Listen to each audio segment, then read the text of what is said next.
Welcome back to Ahead of the Threat. I'm Brett Leatherman, Assistant Director of the FBI Cyber Division. Later in the episode, I sit down with Amy Herzog, VP and CISO at Amazon Web Services. Amy's threat intelligence teams recently identified a single actor using commercial AI tools to compromise over 600 network devices across 55 countries in just 5 weeks.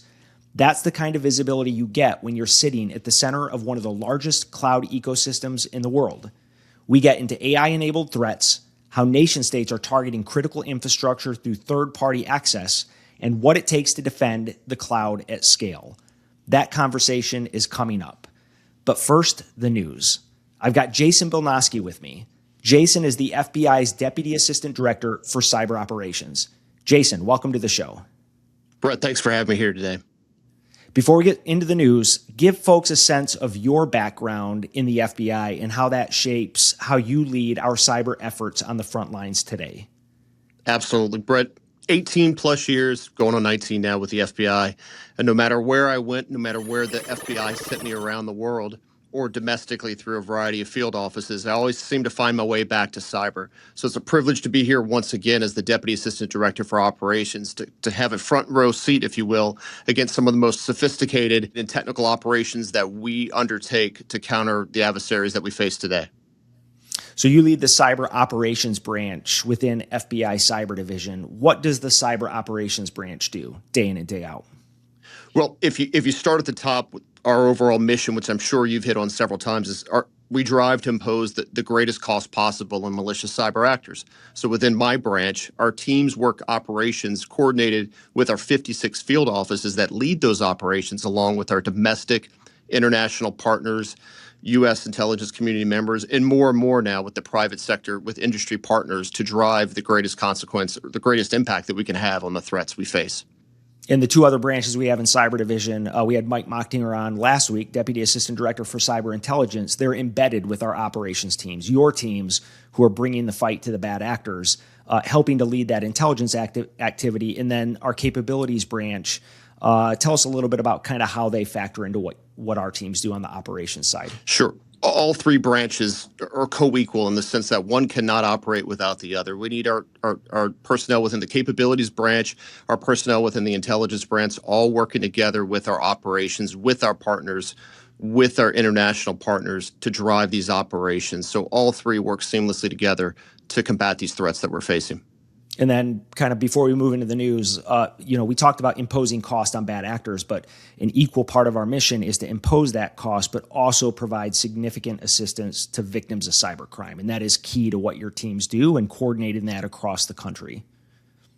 No, Brett, absolutely. So speed matters in cyber, not only as we drive against the threat, but our ability to quickly take information in the FBI's holdings or partner holdings and respond to victims in near real time. We've got it down to minutes and hours in some cases, and that matters for network defenders when they have an adversary either attempting or already in their networks.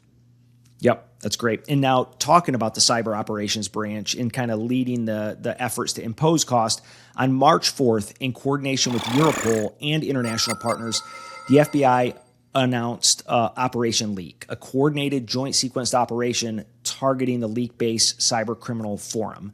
Leak-based has been operating since 2021. We identified over 142,000 members, 33,000 threads, 215,000 messages on the forum. It was a marketplace for database dumps, stolen credentials, PII, and software vulnerabilities, all obtained through unauthorized access to victim networks. The operation involved law enforcement actions against approximately 45 targets in 12 countries, 13 arrests, 32 searches, 33 interviews, about 100 enforcement actions in total. We shut down the hosting in the Netherlands and Malaysia and seized the domains associated with the platform. We also seized the forum's database, which enables the de-anonymization of users who believe that they were operating anonymously. Law enforcement then engaged directly with the suspects through the same online channels they use to facilitate criminal activity, which demonstrates that very few people are truly invisible online. So Jason, we've seen this progression before. We started with raid forums, breach forums, the groups moved to leak base, which we just took down. What does this tell us about the threat environment? Well, first, every time we expose their activities, it equals failure. By exposing them, we reduce their ability to operate as a criminal ecosystem. These actors evolve, and so do we. We're no longer in that reactive space, but we are proactively hunting the adversary, both in the cyber criminal and the nation state space. We must evolve, we must adapt, and we use every resource we have. We're no longer in the business of just arresting. We combined all of our resources, the best athlete approach, these joint sequenced operations like this one for the leak-based takedown. We do these dozens of times a year. They're extremely complex, but they're absolutely essential to pushing back against these criminal actors. Yeah, I've talked about this before. So imposing costs isn't just about arrests in this space because so many cyber criminals operate from safe haven countries who don't cooperate with U.S. legal process, meaning we have to go after their infrastructure, we have to go after their money, we have to go after their tools, we have to demask them, we have to identify who they are and publicly attribute that. The more of those things we do, the more impactful the operation. And this kind of demonstrates that we pursued a variety of lines of effort with Europol and our international partners to remove that capability. Absolutely. And we're going to continue to do operations like this. And more, we're driving to bring in additional partners. For example, we work now closely with the private sector and the industry partners. They have tremendous capability, intelligence, and the ability for them to defend their own environments is critical in us understanding and countering the threats we're facing today. Yeah. So speaking of industry, now knowing that we took this platform down, it doesn't mean that the data has disappeared. So there's been countless transactions, bad guys getting a hold of credentials, exploits, things that can still be launched against industry partners. If you are a CISO listening to this today, knowing my employees' credentials could be within that platform, they could be in the hands of a cyber criminal, like what kind of action does that translate to on Monday? Well, one of the several of the reasons why we did Operation Winter Shield was to highlight what we continue to see through our investigations, and unfortunately, what we see with victims as they're facing threats like those that are posed from leak-based. But again, adopting and maintaining phish-resistant authentication, one of the most critical, I would argue, steps we need to take to protect against stolen credentials and passwords. Implementing risk-based vulnerability management. These actors are not dropping $1 million zero-day exploits on victim networks. They're using the lowest hanging tools that they need or exploits that they need to compromise networks. And then, of course, your internet-facing systems, edge devices, out of end of life devices. All those are really important to making yourself more resilient and harder against these adversaries as they try to gain persistence or access and persistence into your environments. Yeah, the actors are probably not disclosing 0 days in a forum like this. 0 days are way too vulnerable or way too valuable, which means they're peddling in exploits for old vulnerabilities, which we see exploited all the time. So vulnerability management and end of life devices. Retiring those devices is incredibly important. So Operation Winter Shield, folks who are interested can see our recommendations at fbi.gov/Winter Shield. So that's the enforcement side, pressuring the platforms where criminals currently operate. Now let's talk about how AI is changing the landscape for both attackers and defenders. On February 20th, Anthropic announced a tool called Claude Code Security. It scans code bases for security vulnerabilities and then suggests patches for human review. Before the public launch, their team used it to find over 500 previously unknown high-severity bugs in production-grade open-source software. Bugs that survived years of expert human review. The AI found what humans had missed. Here's what should be, I think, on every security leader's radar, because Anthropic said it plainly. The same capabilities that help defenders find and fix vulnerabilities could help attackers exploit them. Attackers can use AI to find exploitable weaknesses faster than ever. So it's a race, right? The organizations that move first, scanning their own code, finding weaknesses, patching before adversaries get there, are in a fundamentally different place than those who wait to do that. So Jason, both sides have access to AI-based technology to review code, to look at vulnerabilities. How should organizations think about these new capabilities to find these vulnerabilities faster than ever? Well, you think of it from an offensive and defensive perspective. AI is not reinventing or inventing new types of cyber attacks. What it is doing is dramatically increasing speed, scale, accessibility of attacks that already exist. So what would take, as you previously stated, would have taken days, weeks, and months to develop and launch attacks on networks can be done in minutes to hours. We need to use that same technology to defend our networks, but we need to understand that the basics of cybersecurity, good cyber hygiene, those best practices that we have highlighted in Operation Winter Shield, for example, will still hold up against the speed and increased accessibility of the attacks. The targets still remain the same.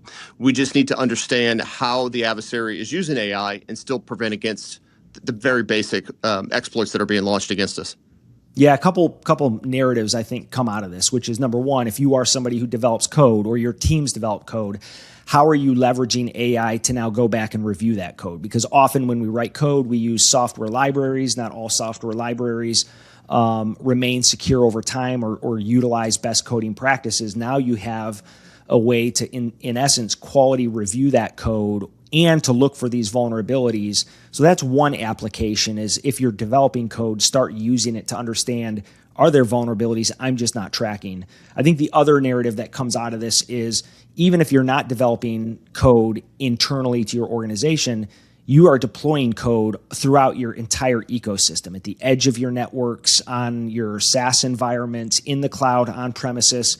And so how are you starting to use artificial intelligence to enumerate the code that you're running, that you're not responsible for, and then mitigating threats from that? And I think we've talked through this a little bit previously with speed, scope, and scale of AI and the threat actor use of it, especially as vulnerabilities are disclosed. I think of, historically, Log4j several years back was an incredibly impactful breach to code in people's environments that they just didn't know about. It's only speeding up. The adversary's use is only speeding up, allowing them to get to vulnerable systems before we do.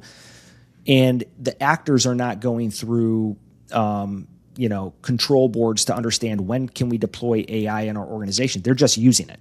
And so I think organizations and their adoption of AI in support of network defense, to me, it seems like you have to be much more agile in finding ways to deploy it in your environment. Is that the way you see it? Yeah, the adversary does not have to follow policies and procedures and update their manuals for operations. So they're quickly targeting code repositories, as you mentioned. They're searching developer forums. They're finding those tools or those exploits much quicker than teams of researchers will, and then they fire it away. They develop the exploit and they fire it away. They don't need the quality control that most code developers seek, so they have the luxury of being wrong. We do not when we're defending networks, and so they're going to continue to use it for cyber criminal means, such as developing phishing campaigns, smishing campaigns. They're going to create deep fake and audio in the cybercrime to convince people to inadvertently or fraudulently, send them money. And then the nation state adversaries are absolutely using it to their advantage also. So while they don't have to follow the rules, we certainly have to be faster and smarter in our deployment of AI to defend our networks. Yeah, I've said it before. I'll say it again. It doesn't mean enterprise adoption of AI. It means using AI in ways that move the needle now. And so looking for those individuals in your organization or devices in your organization that are most vulnerable, starting to apply it responsibly to those environments will help you move the needle when it comes to defending using AI. All right. So we're talking there about AI finding vulnerabilities faster than humans, but the criminals aren't waiting either. They already have commercial tools that defeat the authentication most organizations rely on. And this week, one of the biggest ones got taken down. I'm talking about the March 4th Europol announcement of the takedown of Tycoon 2FA, one of the largest phishing as a service platforms in the world. Microsoft led the technical disruption, supported by Trend Micro, Cloudflare, Intel 471, Proofpoint, and others. Law enforcement in 6 countries executed seizure warrants, which resulted in a total of 330 domains seized. This platform had been operating since 2023 and generated tens of millions of phishing emails every month. It hit nearly 100,000 organizations globally, schools, hospitals, government agencies. By mid-2025, Tycoon 2FA accounted for roughly 62% of all phishing attempts blocked by Microsoft. That's what we're reading in the post. Here's how it worked. Tycoon 2FA used adversary-in-the-middle techniques to intercept live authentication sessions The victim then enters their credentials and their MFA code on what looks like a real login page. The platform captures everything in real time, including session cookies. The MFA works as designed, and the attacker gets in anyway. The subscription price for this platform, $120 for 10 days.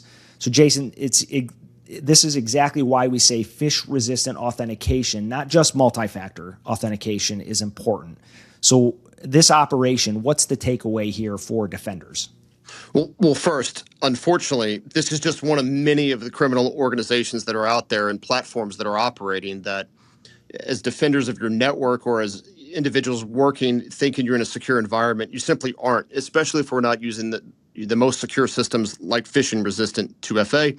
We have to have it. If not, there's adversaries, there's criminals out there like this for, like you said, 120 plus. They can have a 10-day subscription to start, harvesting credentials from a variety of organizations. So it's scary stuff if you're a CISO of an organization and trying to use the tools that you have at your disposal, thinking they are working, and you have criminals out there. Also want to highlight once again what we're seeing from industry and our private sector partners. Amazing capability and insight to the threat based on the platforms and the environments that they manage, and their ability to disrupt the threat should not be understated.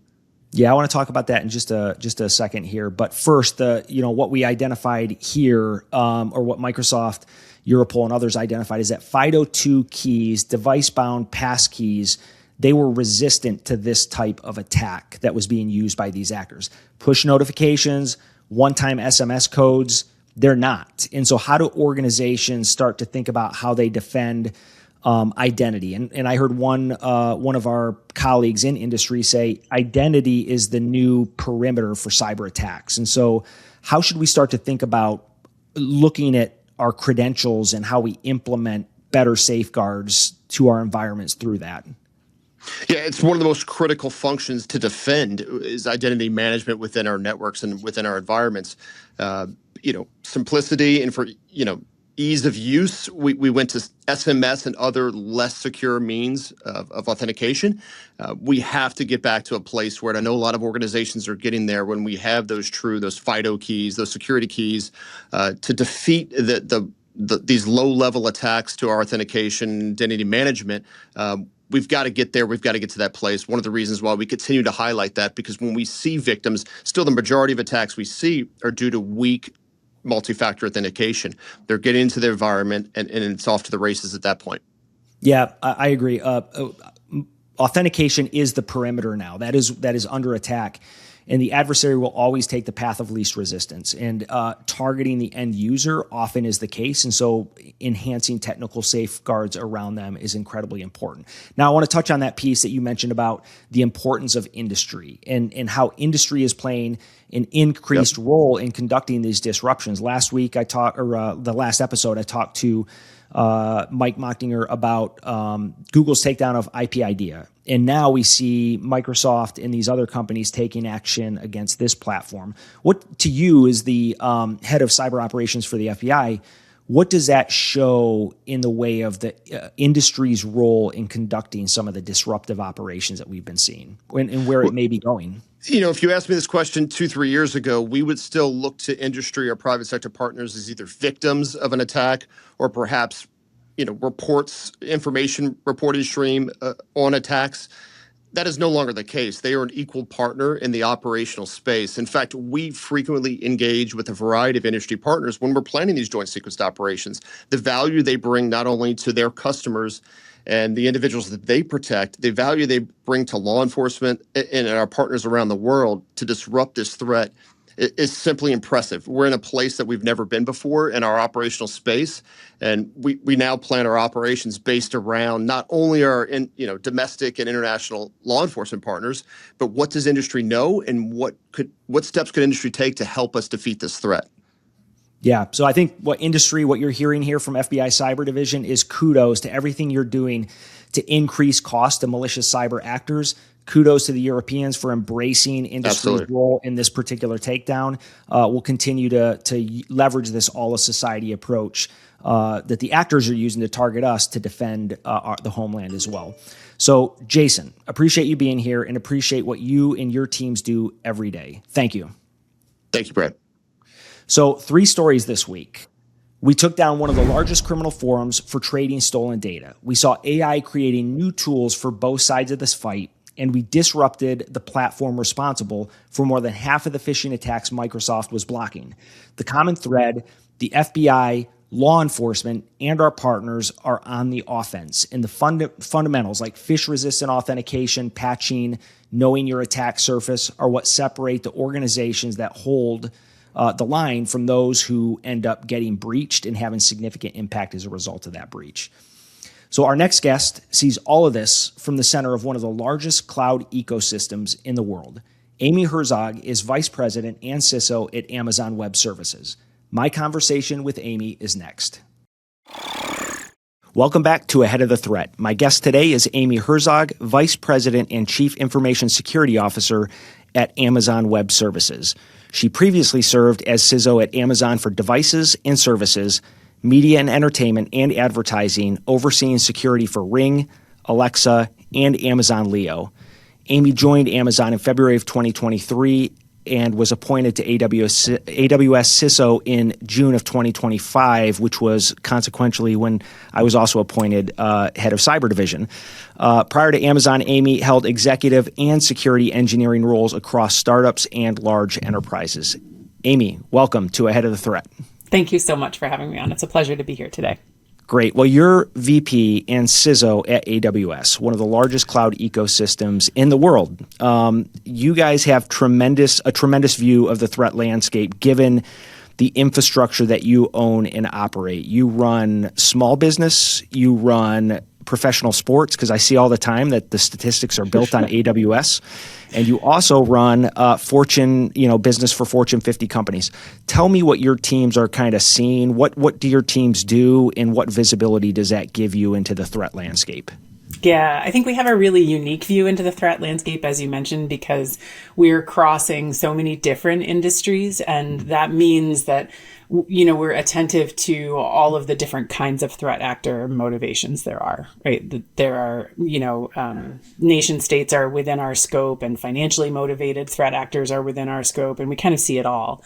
And I think that, one of the things that I love about what we can do here is that AWS is a very security conscious, security first, let's figure out how to do it in the engineering way, in the fast way, in the innovative way kind of place. And that's a great thing for a CISO to have as an advantage for their team. We have great relationships with our business partners. We take very seriously our obligation to make sure that security is accelerative to the business, that we are an enabler and a way for them to deliver awesome things to customers quickly, rather than a gatekeeper or a department of no, which has sometimes been my experience in the past. I think it's super important for us to be co-builders with the product teams, and it's really easy to do that at AWS, and I think that's a lovely perspective for us to be able to have, and then to share with all of our customers. Yeah, and you have an engineering background. So engineering factoring into security, that all makes sense to you as CISO now. Yeah, I will admit to a certain inherent laziness where if I have to do the same thing twice, I would like that to be automated. Laziness, impatience, easily bored, like all of those have an aspect, right? But I look for ways to automate and move at speed. So tell us about the cloud environment. I think, you talked about the fact that security really plays a role now in everything that you do. I know historically when it comes to cybersecurity, devices were built so folks could operate them. They were built for function, not necessarily security. Cloud is still new in the world of technology, and so it gives us somewhat of an advantage of being able to start building that security in early. Is that kind of what you see? It's a new technology, which means today we can start building security in place before or at the same time we're currently engineering functionality and speed of use and ease of use at the same time. Yeah, I think it's really important to recognize that security is functionality, right? And that's one of the things that's been true for the cloud, since its very inception. It's important to all of us here that as we make a place that's fast, that is easy to use, that helps all of our customers further their businesses. They get security baked in from the ground up. They're building on top of infrastructure where we understand what it means to be secure. We can constantly iterate what that looks like in an agentic world, in an AI world, as the threats are changing. That's something that we build in from the start. And I think that the cloud does give you an opportunity to do so quickly and without disruption to the business. Whereas early in my career, engineering meant, deploying a new thing meant that we were going to bring everything down, or we had overnight installs, or we had, times where you couldn't make changes to production, and all of that. Now the cloud helps you sort of move past it.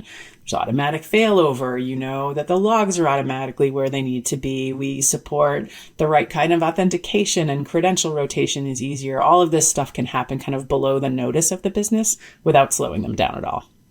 And for businesses who don't have a threat intelligence team, or businesses who don't have a robust threat intelligence team, or even businesses who have really good threat intelligence teams, they probably don't see the kind of telemetry that your teams see. So talk through how you protect customers given the telemetry and the visibility that AWS has across the ecosystem. Yeah, I love this. We've published a few threat intelligence blogs recently that have showcased a little bit of what the world looks like to us, what you can notice if you're seeing things at scale across sort of the scale of the internet.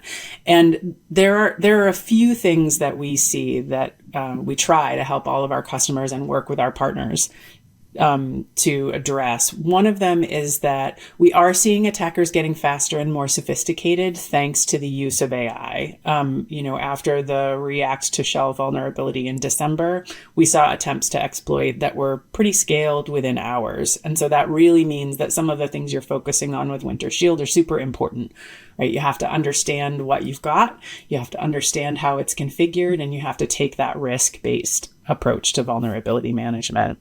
And we're also seeing attackers kind of operate in the same economic realities that we do. So one of the things that we wrote a post about was a Russian state-sponsored set of actors pivoting from exploiting vulnerabilities, which has an expense to it. It's a slower cycle, to taking advantage of misconfigured network devices. Like, there's this thing on the edge that it's misconfigured, and maybe it's easier and cheaper for us. We're flying lower under the radar to attack those devices and then use that vantage point instead of the latest CVE to move laterally through the network. And then I don't think I can say this enough, and I think it's so important for smaller or medium-sized businesses or places without an active threat intel team. The basics are always super important, right? It is important to keep up with the latest CVEs. We'll help you there if we can, but also if you've got single factor authentication and there's a weak password, like the attackers know how to exploit easily, cheaply, quickly that way. So you have to attend to the security fundamentals. Yeah, I think your blog posts demonstrate that. And maybe we can go through a few of those, because those bring reality to kind of what we're seeing today. And as we point out through Operation Winter Shield, the top 10 controls really are the fundamentals that continue to get exploited over and over again. It's not necessarily 0 days or end days. Like, it is truly the fundamentals that are being exploited. And the most recent post, just from a few days ago, was the AI augmented threat actor accessing FortiGate devices at scale, meaning we all see edge devices getting targeted by malicious actors. But in this case, Amazon put a blog post out that said a low-skill, Russian-speaking, financially motivated cyber actor used commercially available AI tools to compromise over 600 FortiGate devices across 55 countries in roughly a 5-week period from January 11 to February 18 of this year. In this case, Amazon said the AI didn't necessarily make the actor smarter. It made a mediocre actor faster and scalable. And by the way, I love publicly calling out hackers as mediocre actors, so I appreciate you guys doing that. In this case, the actor used at least 2 commercially available LLMs across every phase of operations, which included scanning, tool development, attack planning, post-exploitation, reporting, and they built custom Python packages really to go after those devices. There were no vulnerabilities in these devices from Amazon's perspective, but really it was targeting and scanning these devices based on open ports and looking for weak credentials. And as a result of that, they were able to exploit the devices, really set up the ability to capture stolen credentials from there, all the credentials that come through those devices, and replay them against other devices in the network. And so I think that's a different conversation than what we've had recently, where it's the sophisticated actor use of artificial intelligence to target victims.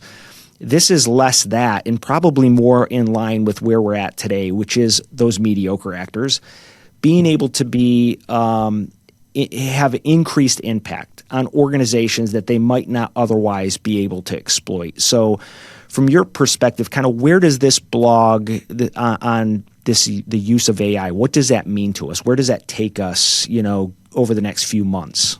Yeah, it was such an interesting phenomenon. I'm so glad that we've got the blog post for people to be able to read up on the details. You did a great job summarizing it.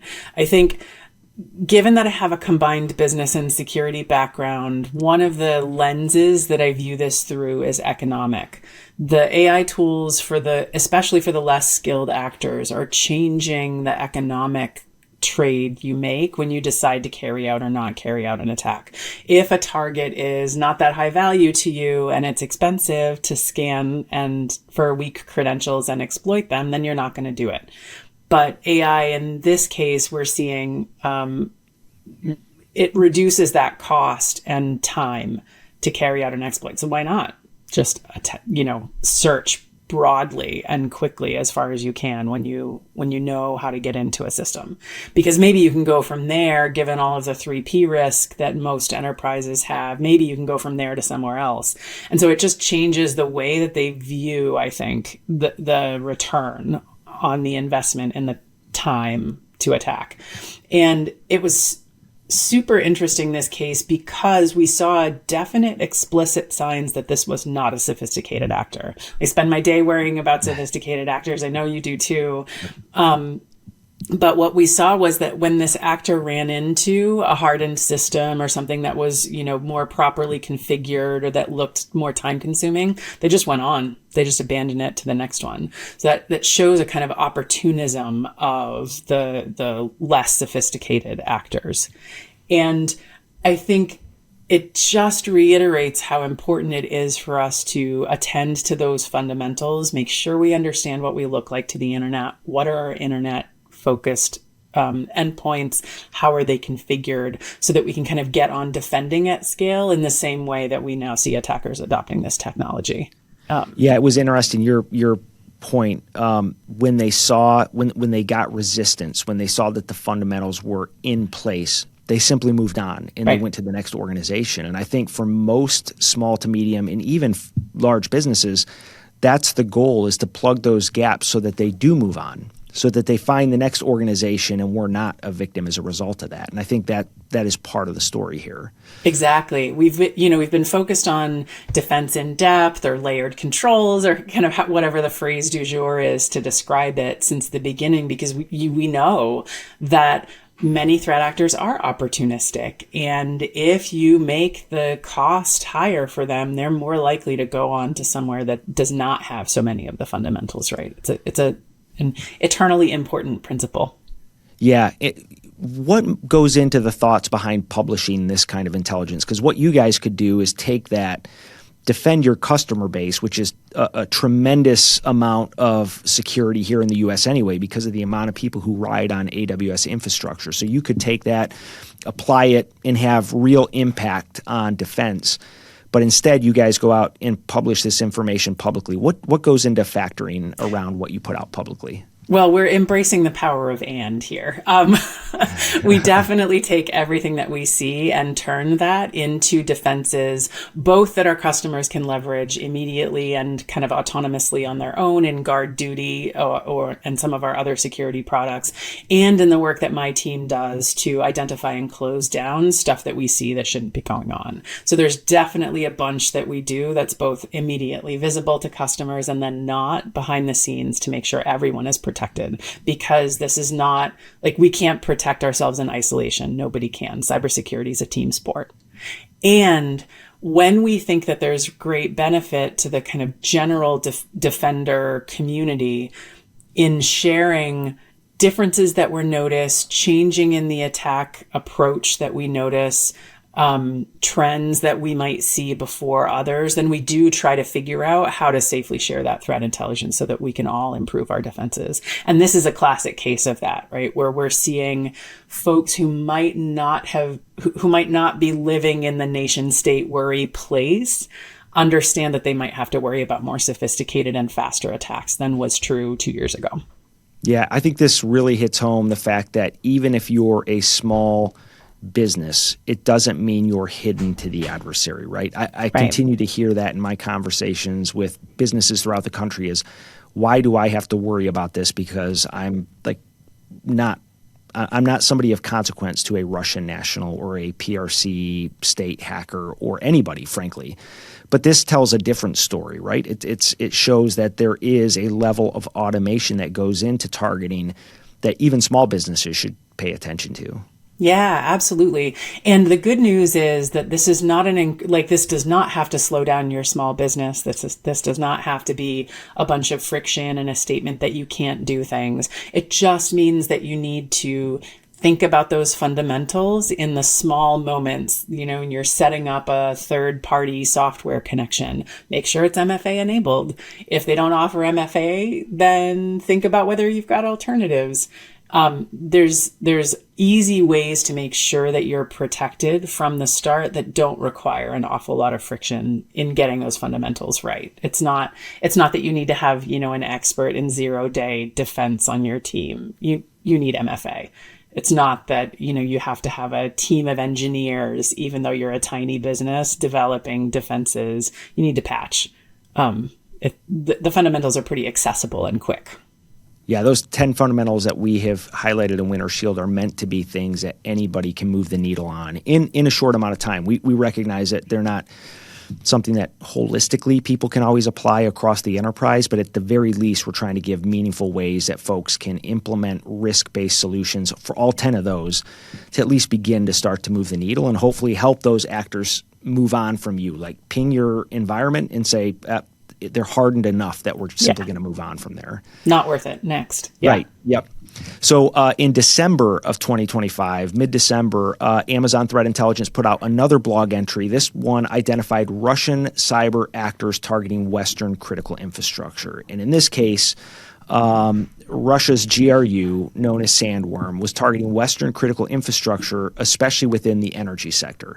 The most significant finding was that by 2025, the GRU reduced its use of 0 days and end-day exploits because customer misconfigurations gave them everything they needed for free. So the tactical evolution really told the story here. 2021 to 22, they exploited WatchGuard vulnerabilities, but also began targeting misconfigured devices. 22 to 23, they exploited Confluence vulnerabilities, continued hitting misconfigurations regardless during that time. In 2024, they exploited additional vulnerabilities in other environments. But in 2025, they largely stopped exploiting those vulnerabilities and they sustained focus on misconfigured edge devices. At that point, they said, okay, vulnerabilities are taking a little bit more time than actually finding those misconfigurations. So while we've talked about the importance of vulnerabilities in patch management, there's an importance in understanding whether you have an on-premises or cloud environment, what that configuration looks like across that environment. It can be S3 storage, which we see a lot of exploitation. A lot of folks try to put security in place there, but because of misconfigurations, the actor gets in and exfiltrates a lot of storage. What are you guys seeing in that space? Is it significant where we can continue to see actors targeting misconfigurations? Is it primarily vulnerabilities? Is it a combination of both? Yeah, a combination of both. I would not want anyone to take that blog as a signal that vulnerability management's not important. For sure it is. We definitely see plenty of threat actors focusing on known CVEs with proof of concept exploit code out there. So it's not that that's not important, but particularly when there is a more focused target, I would say, And stealth over time is an important part of a threat actor achieving whatever objective they have. We've definitely seen some pivots to how can I be cost effective and slip under the radar as much as possible. And network edge devices with misconfigurations are attractive from that perspective because it just looks like normal network activity, or you're using credentials that are valid.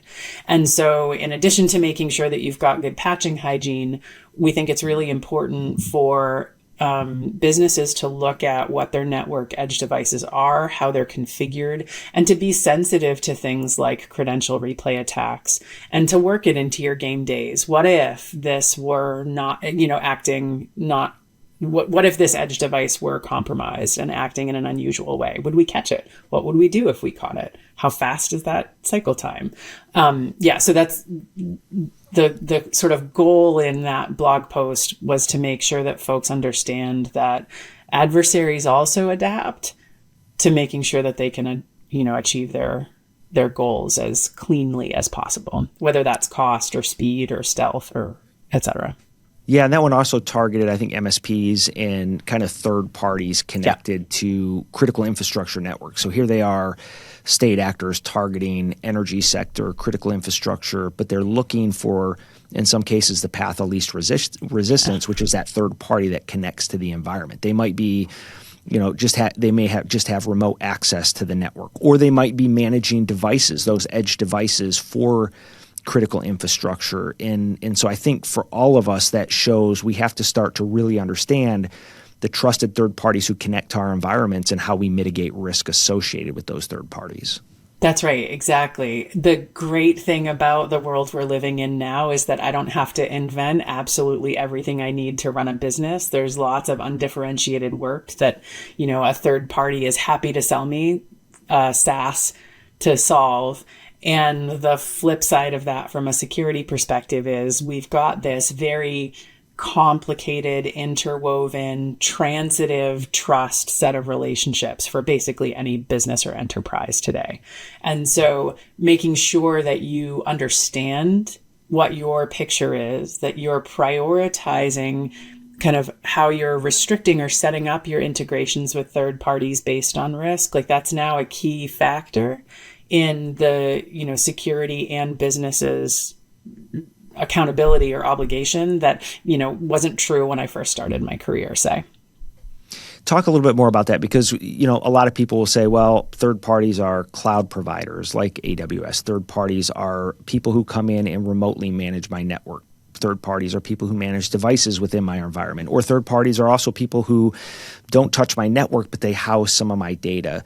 What are some of the questions executives should start to think through? Not necessarily the CISOs or the network defenders, but executives who have overall risk management responsibility, fiduciary responsibility for the organization. How do they start to approach that from a risk management standpoint? What kind of questions should they be asking? Yeah, I love the way you framed that question. One of the things I love most about working at AWS is that our security culture means that business leaders are deep owners of security. It's not just my job, it's our joint job, and the business leaders recognize the fact that this is their responsibility as well. And so they deeply care about it.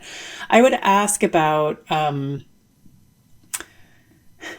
would ask about their practices in-house. And I would make sure that that's not just a one-time question, but that's an ongoing thing. I would ask about the paths where we know attackers like to live. I would ask about authentication. I would ask about credential replay attacks. I would ask about their incident response plans and how often they get exercised, and if you could do something jointly, because that's the time when you want things to work smoothly and to know how it goes. You don't want your first interaction with a third party security team to be when something's happening. I would ask about their third party dependencies. If it's a particularly, if it's an engagement that requires a lot of trust, you're giving them API access, they're going to have a bunch of your data. They're going to store your creds. And then I would ask about log retention. This is a little bit of a nerdy security topic, but I think it's a blind spot for some executives. I'd like to sort of encourage us all to ask about log retention, because the time of compromise to time of action is not 30 days in many cases. It's not even 90 days in many cases. Like, you want to be able to go back and know for sure what happened 6 months ago, 8 months ago, 10 months ago. So yeah, I think if I had a short list for executives who wanted to ask about third parties, it would be authentication, logs, and response. Will you let me jump on my soapbox for a minute? Of course. Okay, because you mentioned something that we have not mentioned yet on this podcast, and that is log retention, log management. And it is incredibly important. It's a topic that we haven't touched on yet here, but is included in Operation Winter Shield. And the FBI does incident response all the time. We've got teams, our cyber action team is deployed on multiple incidents right now. And one of the few things that they look for immediately is trying to pull in the log files, because it helps do a variety of things. It helps with attribution to understand who the threat actor is, often what their intent is. It demonstrates whether there was exfiltration or not, or whether it was just an encryption event. It also, really importantly, can help you determine if you've contained and eradicated the actor. There may be situations, if you don't have good logs in place, that you may feel like you're in a good spot as an organization post-breach, but you cannot say whether that actor was contained and eradicated. And 2 weeks, 2 months later, they may be sitting in your environment, and they may actually execute a more consequential attack because you have tried to go through and eradicate them, and they have dug in, they've moved laterally so persistently and impactfully in that environment. So I want to foot stomp that from the FBI's perspective, that log management and log retention is incredibly important. And a lot of folks think through like, my servers have got to have logging on them. But increasingly, you want to ensure like authentication logs, especially around your most important users who have privileged access. Those edge devices right now that are the conduit to get in and out of your network, that's often where the actors get in. There's ways to pull those logs into one location. And I know it takes a little bit of work, but it's so important to centralize if you can, but to really start down the path of what do we log? Do we log enough? And how long do we retain those logs is incredibly important. That's right. I'll join you on your soapbox. Like there's not really anything like logs just in terms of return on that investment when you need it, because of all of the reasons you said. Like, it's great to be able to say, we were able to conclusively determine that this is it. It's great to be able to say, we need to go and tend to this thing too. And, as you get more used to using them and collecting them and correlating across them, it helps you be a better defender, because the logs have the signs of how the threat actor was trying to accomplish what they were trying to accomplish. Like, it's good sort of intelligence, if you will, about what you're dealing with and what they're after and what's attractive in your environment. And that can help you make sure that as you defend, you're doing so in the most effective and efficient way possible. Yeah. And logs. Yes. And actually, that's a good point, because not only are they good when it comes to incident response and really informing how you conduct incident response, you can effectively use your logs now to help build your own cyber threat intelligence program internally to your organization. You can understand what the boundary connections are from adversaries. Like, what are they doing at our edge? Have they gotten in the environment? What kind of vulnerabilities are they scanning for? And you can build your own cyber threat intelligence program just by looking at how adversaries are targeting you, and then correlating that to an extent on your blog posts, the posts from other major tech providers. So there's utility to analyzing those logs rather than just storing them every day and understanding kind of the threat actor behavior. Yes, absolutely.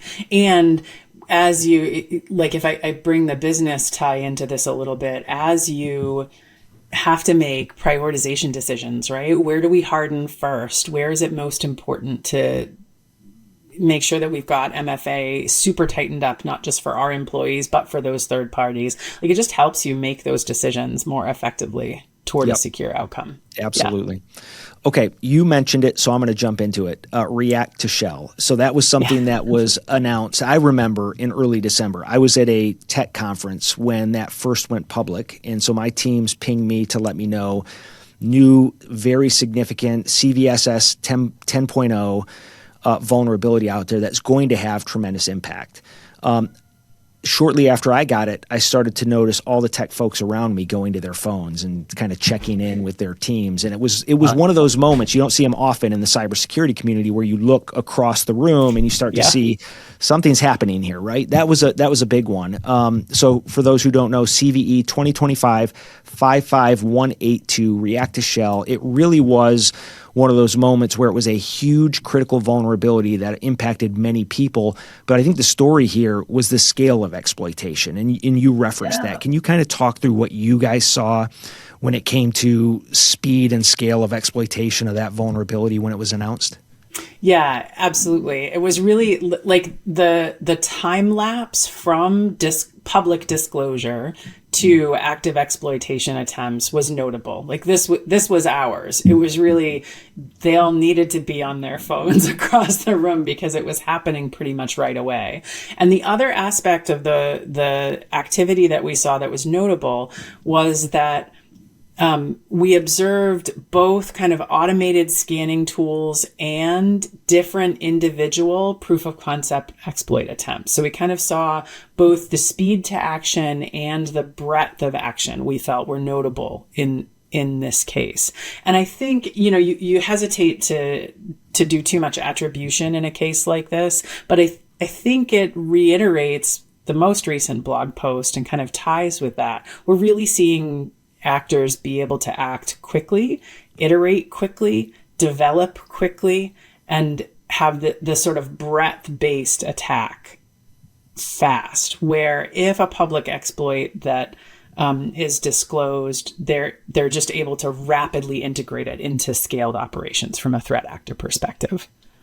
What does that mean for organizations who are still operating in that 30-day patch cycle, right? I think, many organizations still are like, assess the patch, will it work in a production environment? How should we start to assess that 30-day patch cycle as a result of something like this vulnerability? I'll step on my soapbox for a second. Please. Obviously, if what where you're at is that 30 days is an improvement, by all means, make the improvement. But I think for the CISOs who are listening to this podcast, I would really like us as a field to start moving beyond binary evaluations of our defense actions. Am I in SLA or not? I have an SLA. Did I meet it or not? That's binary. You've either succeeded or you've failed. And if you've failed, where's your motivation to do anything about that? Toward one that helps us understand our true speed to response so that we can keep tabs on how that's stacking up against threat actor action, right? I've been very passionate about this over the last few years, in part because of, what we're seeing on the threat intel side, that there are lots of good reasons to track a 30-day SLA. Many compliance regimes are based on that. You got to know that information. But if you're a CISO talking to business leaders and your teams, I want you to think about what common time to exploit is in the wide internet right now, and then know how you're doing against that. Communicate to your business leaders how they are doing against that so that they can understand not just, I've met my SLA, but here's where you are.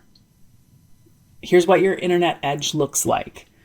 Here's what it looks like 5 days out. Because, a 100% SLA success rate can look pretty different from a pragmatic adversary standpoint. If you've got 95% of stuff done within 3 hours because you're auto-patching everything and you've got a long tail, that's really different than everything was open for 29 and a half days and then you got to it.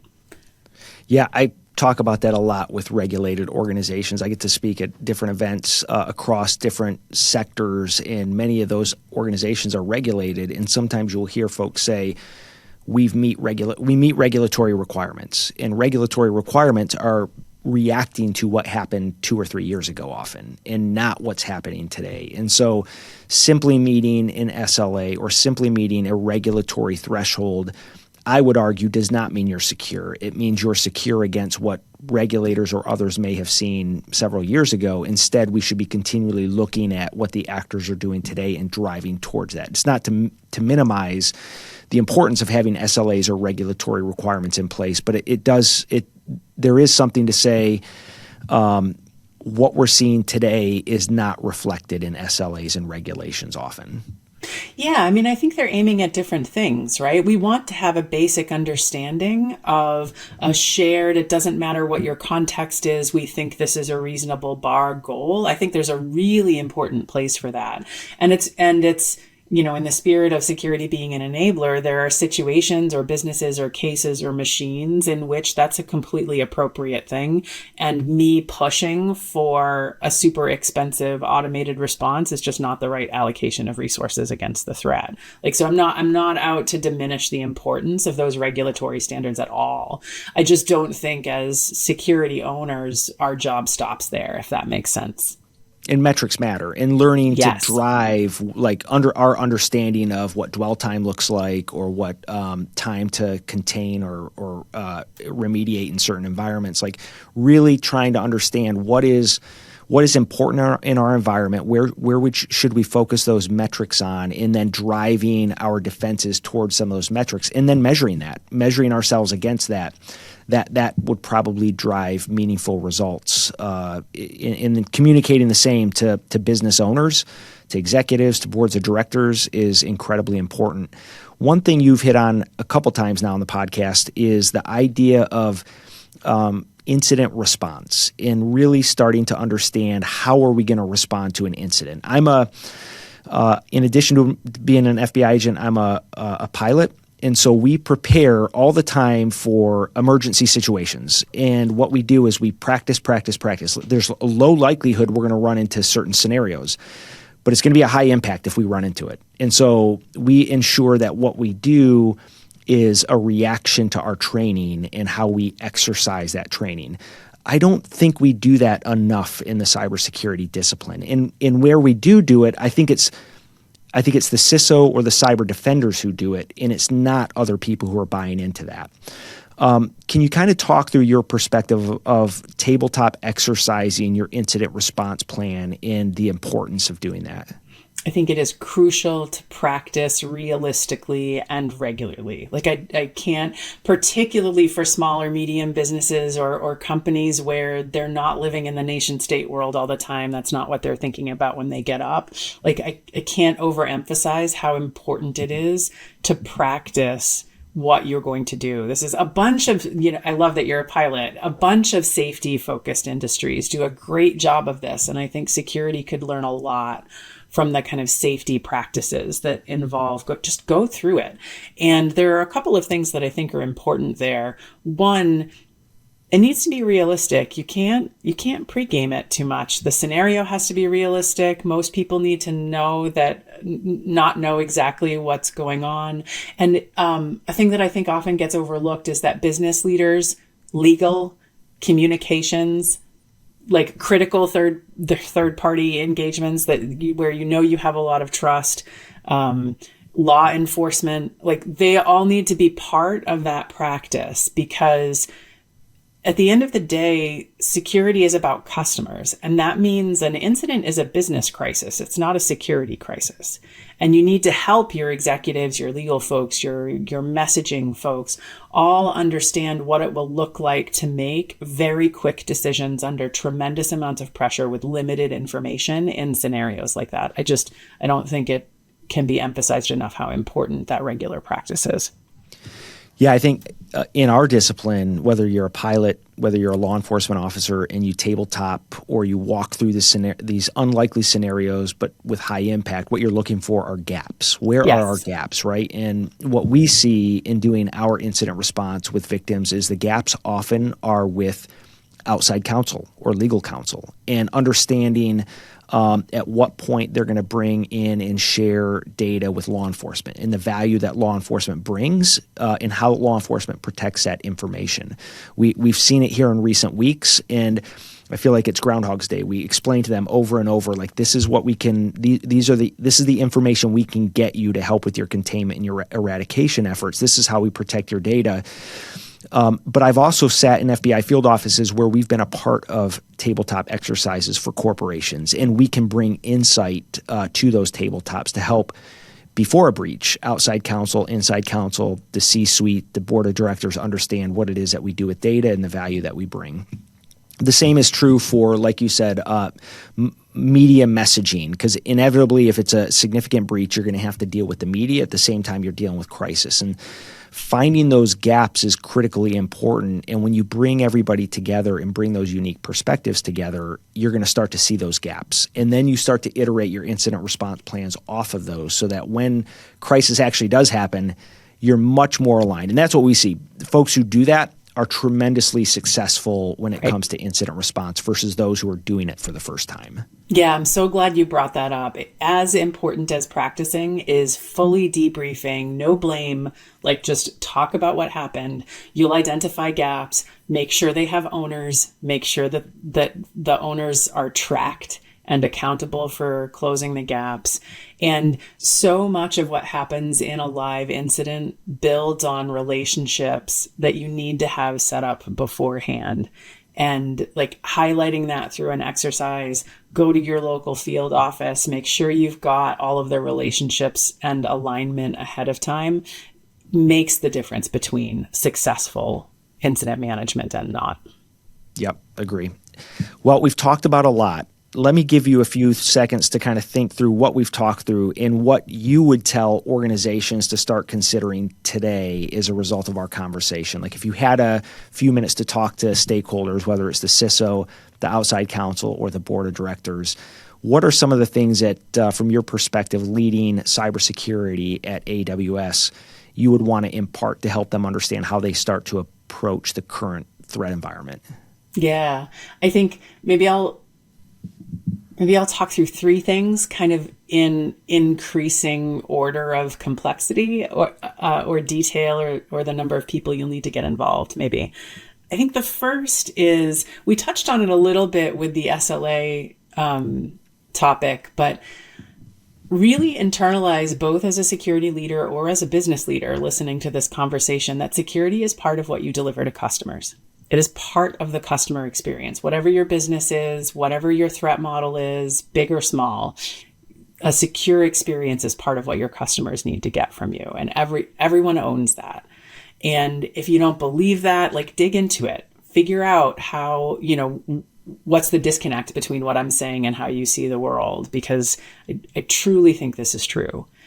And then second, learn from us that adversaries are really good at exploiting fundamentals. This is their preferred way to attack a system. And so you don't need to be at the latest edge. You need to get your fundamentals settled. And the good news is we have lots of help for you. Like we have access analyzers that can tell you who can get to what. There's tons of stuff out there on easy multi-factor authentication. All of these problems, we know how to solve them cheaply and at scale. So take advantage and tend to your fundamentals work. And then if I can go one further to just where we wrapped up, think about what incident response looks like for you. Practice it. Make sure that you're doing this quarterly with all of the stakeholders as senior leaders come into and out of your organization. This kind of culture and practice needs to be repeated. And then consider this not just the security team, not just the security and business owners, but all of the outside stakeholders, including relationships with law enforcement that you need to attend to. I think that's like the most important, next important. And then if you're there, here's where you go next. Well, that I think sums up our conversation really well. What I would say is, in addition to that, is what matters is taking the first step. Yeah. And so I would encourage everybody listening today to start to think through baby steps. Like, what does it take to start approaching this problem? And it starts with conversations. It starts with conversations with your CISO, your board of directors, your inside-outside counsel. We've talked about that. But really, what can we start to do in the most important parts of our environment, where our data, the most important data, where the most important people log in? And when I say most important, I mean privileged access and those who will have the largest downstream impact. and start to put those controls in place around those things and then start to build out from there. I think that first step is incredibly important. So, Amy, thank you for being on the show. Thank you and the AWS teams for what you do day in and day out to help Fortune 100 companies, our professional sports teams, and small and medium businesses defend themselves from an increasingly harsh threat environment. And from me and FBI Cyber Division, thank you for the partnership that you have with us in FBI Cyber and helping to defend the homeland. It's been such a pleasure. Thank you so much for having me on. What a great conversation. Thank you.